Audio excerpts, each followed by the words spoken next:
What's up, you beautiful chuds? Welcome to the Let's Talk Horror channel. On this video, I'm going to be reviewing Iron Lung. This is a movie that I was actually excited for, but not necessarily excited for the reasons why a lot of people around the world are. This is a movie that is made by a YouTuber that I only know of. And to be honest, the same as so many other YouTubers out there that, I mean, this guy's got millions and millions of subscribers. But because I'm the old man that I am, I don't venture into YouTube and all that sort of stuff. Even though I'm literally making a video now that I'm putting out on YouTube. Like, that's pretty much as far as I go, apart from the odd other channel. So I don't really know who these people are. I just know of them, and I know that they're very successful at what they do. But I don't watch their videos. Now, that's not saying that they don't do great videos and stuff. It's just me. I just don't watch them. So this movie, Iron Lung, new release of 2026, is written, directed by Mark Fischbach. I think that's what his name is in real life, but people will know him as Markiplier, which is probably completely pronounced completely wrong. I don't know. I honestly don't know. It's very similar to Shelby Oaks. You know, I'm a very good person to review these sort of movies because I'm coming coming to these movies from the perspective of I don't know who these people are really. I just know their name, same as Chris Stuckman. I only know their name. I don't know what they do, or I don't watch their videos. So really, I have like no bias towards them whatsoever, which is why I like reviewing movies like Iron Lung, because people have gone to see this movie because they're fans of Markiplier, probably wrong, but they've also gone to see it because they're fans of film, and that's what I've gone to see it. But I've also gone to see it because it's an incredibly inspiring story. From what I understand, this is completely independent, completely self-financed by Mark Fischbach, and I love that. I really love that. And that's a truly inspiring story. Of course, you know, you've got to have a lot of money to do those sort of things, of course. But it's still showing Hollywood that there's a different route to get independent, creative filmmakers out there and put it at the cinema and be a success.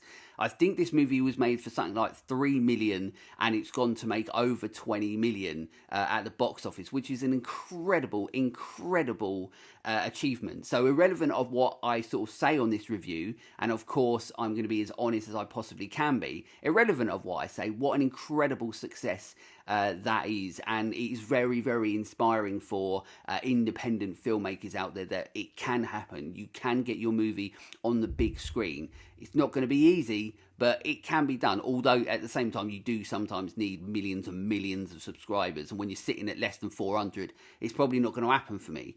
But you know, we can only but try. But this movie is all about basically there are survivors of the apocalypse. They send a convict played by Mark Fischbach. Also, I'm probably saying that wrong as well. In a small submarine to explore a desolate moon that's basically in an ocean of blood. Now that sounds fun, but also this is based on a game that I have no idea about as well. I know that it's a game, but I only know it's a game because of the movie. I've not played it, so it's one of those things of, and I'm going to talk about whether you need to really know the game or the game in its entirety, so to speak, as to whether you'll know what's going on in this movie. So I'll talk about that as well. But that's essentially what the movie is about. But of course, when they're sending him there to explore, it's not always going to end up being the good thing that potentially they're after. There might end up being worse things down there than they ever imagined. So it's an interesting premise. It's unique, it's creative, and of course it comes from the game. So let's get into it. The way that I always do my reviews is I like to go through my pros, I like to go through my cons, and then I also like to give you my overall thoughts. That way I can really get into what I like about it, what I don't like about it, and be as constructive as I can by deconstructing it and putting it back together and then talking about it. That's the way that my brain works, and that's how I review movies. And I don't do them very often, although I do want to do more, and I will do more this year. I've already said I will. But, you know, means to go on. Let's get into this one. As I always say as well, is that for me to be able to tell you how I truly feel about the movie, I have to be honest, which means I then have to talk about the events or things that might happen in the movie. So, as I always say, do not watch this review just in case you haven't seen the movie. If you have seen the movie, then watch the review. Or if you're somebody who, you know, doesn't give a shit, then watch the review. But if you do want to know and want to see the movie, I might talk about things, you know, by accident most of the time that might happen in the movie. But other than that, look, let's get into the pros of the movie. So some of my pros I sort of already spoke about, and I'm really going to leave them to overall. Really, I'm going to be talking about the film itself. So the film itself is actually very visually well done. It's got a fantastic set design, and from my understanding, it was literally a set that they built that's like on these, you know, that moves on its own, or well, they control it and it moves and so on like that. So this whole movie is essentially in one setting. And I think that they do a very, very good job at making you feel the claustrophobia from that. What I will say is that if you can get the opportunity to go and see this on the big screen, go and watch it on the big screen, because claustrophobia, or how they try and interpret that through the visual style of movies, really works better if you watch it at the cinema or on a big screen, because sometimes when you watch movies at home, they don't necessarily always translate when you're building the tension and dread through, you know, claustrophobia through one setting that you're in. Watching things like this on a big screen is a better experience for that type of movie. So if you can watch it at the cinema, because of the way that it's very claustrophobic, because you're in one setting the whole time, and this setting isn't very big, it's very small. You know, it's probably like the size, if not smaller than the room I'm in now. It means that you know, you have that extra level of sort of like the dread and the tension that it makes you feel when you're watching the movie on a big screen. So that's a pro to the movie, is the fact that it successfully does a good job at making you feel, you know, claustrophobic, you know, like, you know, you feel a little bit of a tightness in your chest, you know, stuff like that. And not having a heart attack, I don't mean that. I just say, you know, that it's more successful if you get to watch it on a big screen because of the way or the type of movie that it is, or that it's trying to be. If you watch it at home, sometimes it doesn't translate, but hopefully it does. Hopefully once, or if it gets a home release, hopefully people will still absolutely love it, and they will still get the same feeling. But if you can, go and watch it on the big screen. But visually, it's very good. As I said, the set design is very good. I would say CGI wise as well, I was actually surprised at. It's not easy to. I know that a lot of this was practical, and of course, with the budget that they had, of course, a lot of it is going to be practical. But there's a lot of effects in this where it almost moves quite seamlessly between practical effects and what is CGI, and I think they do a very, very good job at that. It's very effective, and it doesn't take you out of it. I never felt that I was like taken out by some bad CGI. You know, it works very well, you know, organically. Whatever they're doing, it's very easy to watch something like this and then be confused as to what is CGI and what is practical, and that is a very good thing for a movie, because you know, I watched another movie that I'm going to do a review of, and there was some shocking CGI in that movie that takes you out of it, and that's what you don't want. And you don't really get taken out of this movie by the effects in it if it's CGI, or the transition in between CGI and practical. It works really well. But as I said, visually, it's very, very good looking movie for, once again, the movie that it is. Of course, set design, like I've already spoken about, is always going to be such a huge part of making things look so cinematic. But you still got to use, you know, the lenses in the right way. You know, you still got to set up your shots in the right way. And I think for the majority of that, they do that very successfully. And of course, the visual medium of Sea of Blood, you know, is very striking on screen, and it looks amazing. You know, when we have a moment when Mark Fischbach, I don't even know what I'm going to call him yet, but I'm calling him both names for now for some reason. You get him coming out, you know, in this Sea of Blood, and it's great visual storytelling. And that's what this movie does very well. It does a lot of very good visual storytelling. It does a good job at sort of having the tension and dread at the moments that it's trying to. And one of the big things for this movie is, and what I will say, is that the sound design is very good. That's good. The only actually, you know what, that's a con. I'm going to save that for the con. The sound design's pretty good, but there's also a problem with it as well, which I'll get into when I do my cons.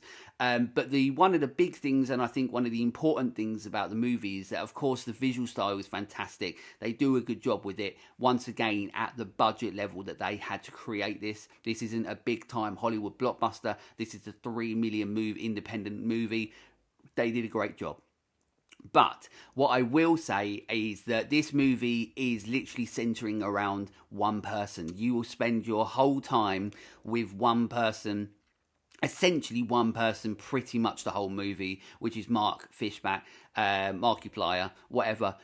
He is our lead essentially throughout the whole movie. Now, if he wasn't any good, the movie would fucking suck. And I was genuinely surprised at how good he is. When you watch this movie, you don't feel like you're watching a YouTuber be in a movie and then get his wish of being in a movie and it goes on the big screen, but then that's about it. Like, his performance in this movie was actually very surprisingly good. I think he hits the emotional tones that he needs to, but I do also think, I'll say this now because I'm talking about my, the performance side of it. But that one of my cons is, and I'll just talk about it now rather than saving it for the cons, is I think that there's too many of the same emotional levels throughout the movie. It doesn't feel as varied as it potentially could be. I don't know, this character is set up to be, a prisoner, a convict, so you assume that he's done something bad, but he hasn't done something bad. And it was like other people and so on, without going into spoilers or more details about the movie.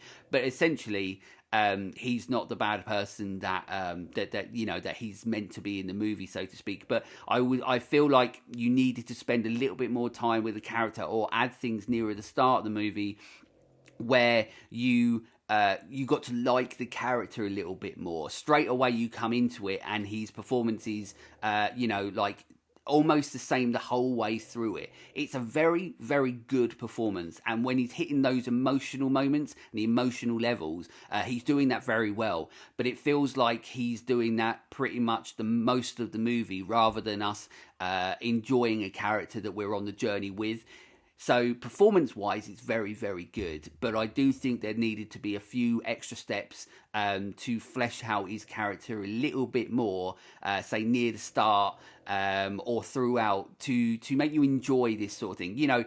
There's reasons why we love people like Han Solo and stuff like that. You can be a good guy, you can be a bad guy, but you want to enjoy the journey that you're on with them. And his performance is so good that it deserves to have those little more fleshed out moments that we can maybe, this is a very heavy movie. There's very little moments for like a relief in it. And I mean, it's not a comedy. It's a very heavy movie. It's not a movie where it really is, time for jokes and stuff like that, But you need to have those little odd moments of relief, so to speak, in movies.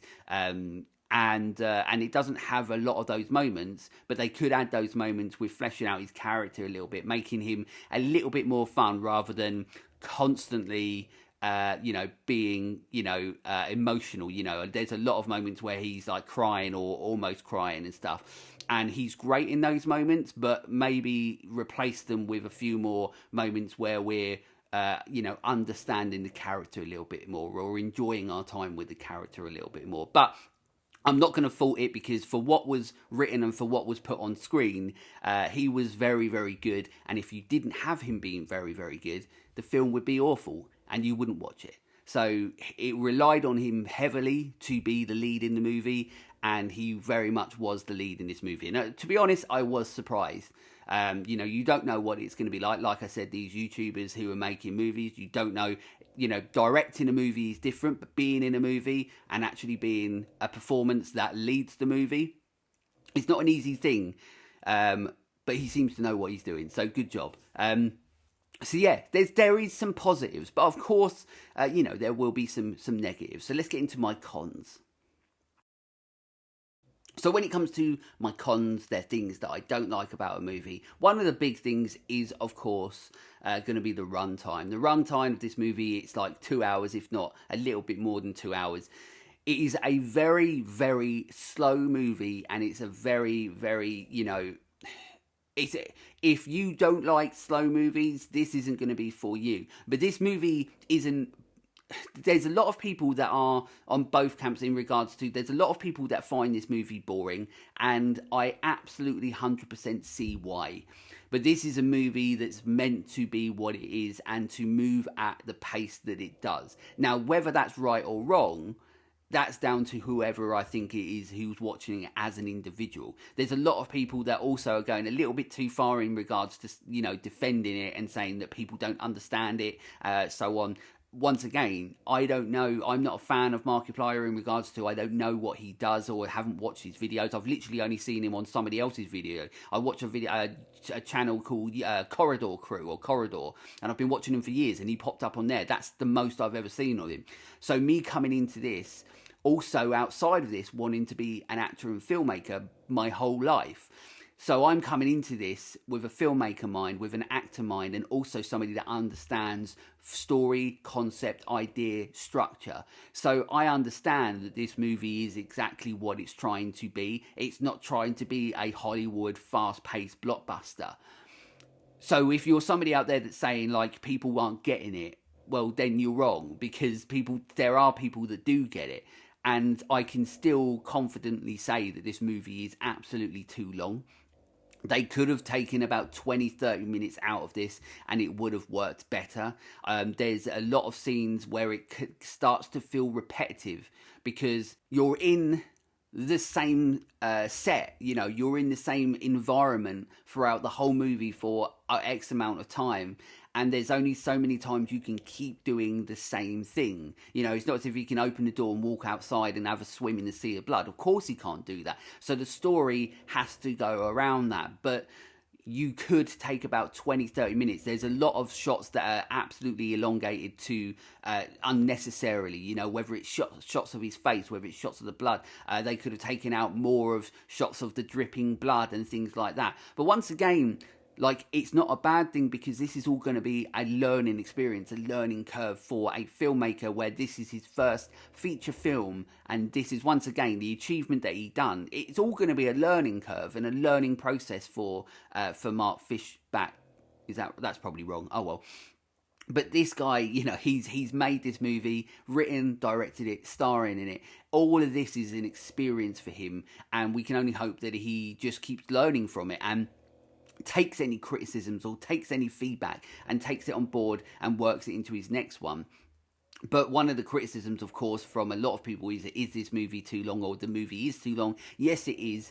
And there are ways that he could have created a tighter movie by decreasing how long scenes go on, or taking out shots, taking out scenes that feel repetitive to what we've already seen multiple times. I get why the movie does this, and I get what the movie is, and I get that the fact that it's trying to build up tension throughout, which it does successfully, and it does that. And when we get to the last, say, 15 minutes or so, it really does a good job at building up the tension, building up the dread, and also it's the way that they present that visually on the screen. They do a very good job, but it is absolutely 100% too long. There were a couple people walked out of the screening that I was watching.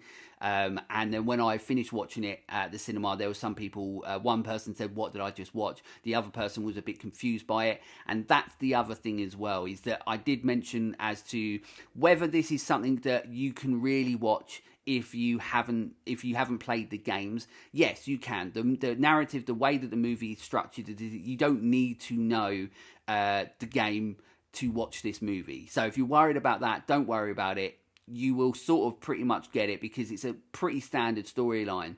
The only problem is that it does start to get a little bit confusing, because where we're not seeing the outside of everything that's happening, we're only being told the story from inside where this submarine that he's submersed in this blood in. It's not being able to tell the story from the outside well. So everything that's happening outside the submarine sometimes becomes a little bit unclear. Sometimes it gets a little bit overcomplicated for itself. And that's another thing, obviously, potentially to work on for the future, is trying to flesh out, of course this comes from a game, but trying to make those things that are happening from the game or for the movie more understandable for a general audience. Of course, this has been massively successful already, and I hope that it continues, but I think it loses a lot of people that don't know the game, or who don't know Markiplier and are there to watch a movie, so to speak. I think it loses people because it's a little bit confusing in regards to it gets a little bit here, there, and everywhere. And okay, but what's happening at this point, and what's happening at that point, and why is he doing this? Why is he doing that? What is this voice that's coming from the outside? Can they explain this a little bit better? I can see why people are getting a bit confused by that. And to be honest, I was a little bit as well. You start getting a little bit like, well, this is getting a little bit too much for me to wrap my head around from such a simplistic visual medium. But the story starts to get a little bit confusing, and they didn't necessarily need to do that so much. But once again, does it really matter? I mean, I suppose it's interesting because when this movie first came out, it was banging on about the usual Rotten Tomatoes stuff where it's like 90-something% on Rotten Tomatoes and all that sort of stuff. You sit there now, it's 6.6 on IMDb, which is great. It's 59% now on Rotten Tomatoes. So what is happening now is the audience that are now going to watch it, where they're like, we are moviegoers, we're not video gamers, we don't play the games, we don't know who Mark Fischbach is, we don't know who Markiplier is, like me. People who like to watch movies, they go and watch it, and it might not be for them. And this movie isn't going to be for everyone. So with that, let's get into my overall thoughts. So overall, Iron Lung is a movie that I actually enjoyed more than what I thought. I love being inspired by independent filmmakers and them thinking outside of the box and being creative and bringing that creativity to the screen for all of us to see. That is something that Mark Fischbach, Markiplier, whatever you want to call him, that's what he's done with this movie. It's an incredible achievement for what he's managed to do, and it is something that is probably more than likely going to change the course of history for Hollywood to go on. There are, I think, from this point onwards, and there has been a lot of things that have been happening recently, obviously with Chris Stuckerman, with his Shelby Oaks, like I mentioned.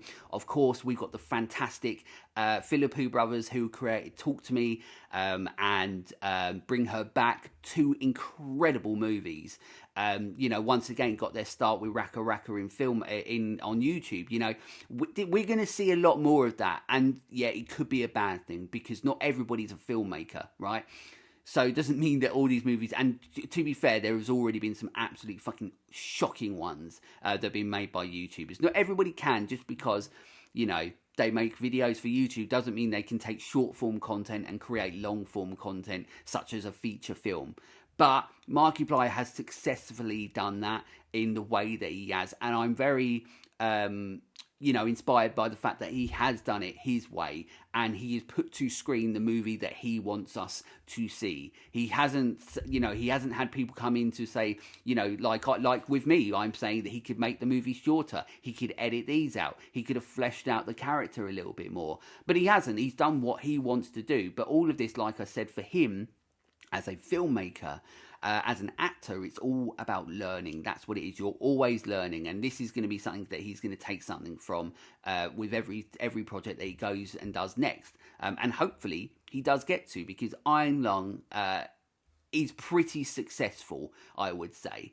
He does a good job, especially near the end, to building up the tension and the dread. I think the last, there's some very good visually fantastic scenes when we get to, throughout the movie it's visually good, but it's visually, once we start getting to like this last 15 minutes or so, 20 minutes, it starts building up that tension and dread, and you start getting some really good visual shots and stuff as we, get to the end of what the character may be and however it ends for this character. We go on that journey, and it's very, very well shot, very, very well made. One thing I didn't say was that the score, although the score is really good, it was too loud in regards to complementing everything else that's going. Sometimes it was too high over the dialogue, and it wasn't anything to do with the cinema. I think it's the levels that they potentially maybe needed to sort out a little bit more, but that was the only other thing. But it wasn't so much that you couldn't hear him, it was just sometimes you had this big thumping score in like moments that you didn't necessarily need to, and then it would counteract, you know, the emotion of what he's talking about and so on. But that's the only other thing. But he was very successful in creating what he wanted to create. It's very inspiring. So well done to Mark Fischbach for doing that. And, you know, am I going to go and watch his YouTube videos? No. But will I watch another movie that he's going to make? Absolutely. Like every movie, it has its pros, it has its cons. Would I recommend it? Yes. If you're somebody that doesn't, you know, that he gets if you're somebody that needs to watch something like Fast and Furious, you know, then that's on you for one. But if you like those movies, then, you know, Iron Lung isn't going to really be for you, because it's not a fast-paced Hollywood blockbuster. It is a slow, character-driven movie that is a little bit weird in regards to concept and idea. It gets a little bit confusing as to what it's doing. But ultimately, as a whole, I think, for me personally, I thought it was pretty successful. Is it gonna, you know, is it the best? Is it gonna be the best movie of 2026? For me, no. It might be for some people, but it's not, because I've already seen one over the weekend, like I said, that was definitely better as a movie. But I was very surprised at the level of successfulness that this movie was. And so, you know, very inspired that Mark Fischbach has created what he has with Iron Lung. And I think that you should go and see it and at least give it a chance. But like I said, this is the type of movie that you want to see on a big screen. Not just to continue to support independent movies and horror on the big screen, because the more we do, the more opportunities they get. But also because it's very claustrophobic, and it has that one setting essentially, and that's the whole movie, that it will really help seeing this on the big screen to deliver that sort of feeling, that impact, that dread, the tension, that tight chest that you get when you're feeling claustrophobic.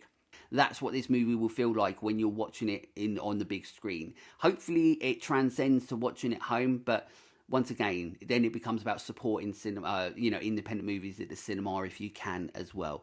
So there we go. That's my review of Iron Lung. Absolutely go and see it. I always say irrelevant of what I say. For one, you're probably not watching this anyway, and if you have, thank you. Of course, it means the world to me. But, you know, go and watch it and support it. But also, you know, we movies like this are a rarity, you know, in regards to how they're made and created.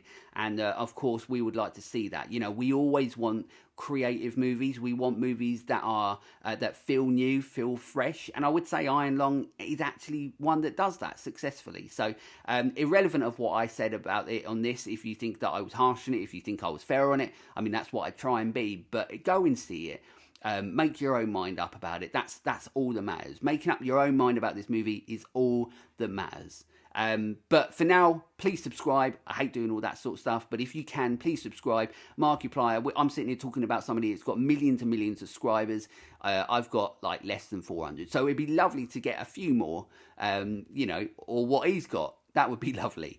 Then I can make my own movies and self-fund it and put it in Hollywood, and then you'll never see me again. But please subscribe. You know, it's free. I'm doing all this for free. So go and subscribe and follow us on all the socials. Let's Talk Horror, of course, is on all the socials. And obviously, when you do subscribe to this YouTube channel, you will see the podcast episodes where every month I'm putting out a couple of podcasts where I'm talking in depth, honestly, passionately about horror, whatever movie that may be. Yeah, I love it. I love doing the podcast. It's great. So go and enjoy it. Hopefully you enjoyed this review. But until next time, stay creepy, fuckers.